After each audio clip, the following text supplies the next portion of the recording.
নমস্কার, Annie teller এসএমের কল্পনার জগতে সবাইকে স্বাগত। আশা করি সবাই ভালো আছেন।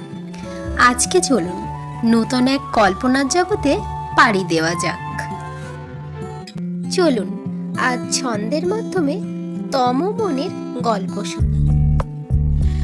গহন রজনীর ছোট্ট এক রশ্মির ঝলক যেন সে, প্রকৃতি মায়ের নাকের ঝলমলে নোলক যেন সে।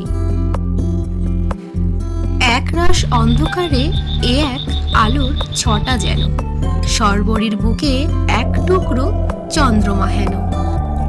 আলো বাড়ির খুদে সদস্য, সবার অতি প্রিয়, অমানিসাকেও করতে পারে পূর্ণিমা সমরমণীয়।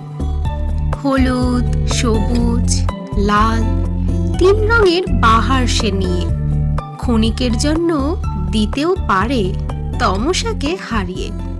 বৃষ্টি ভেজা মায়াবী নিশীতে আঁধার যখন গভীর, ছোট্ট এক দুতিতে মোহময়ী হয়ে ওঠে তিমির।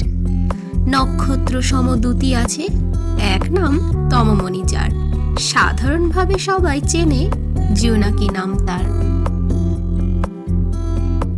আচ্ছা, আপনাদের মধ্যে কে কে জোনাকির এই তমমণি নামটি জানতেন অবশ্যই জানাবেন। আজ তাহলে এই পর্যন্তই থাক। নতুন কল্পনার জগতে আবার দেখা হবে।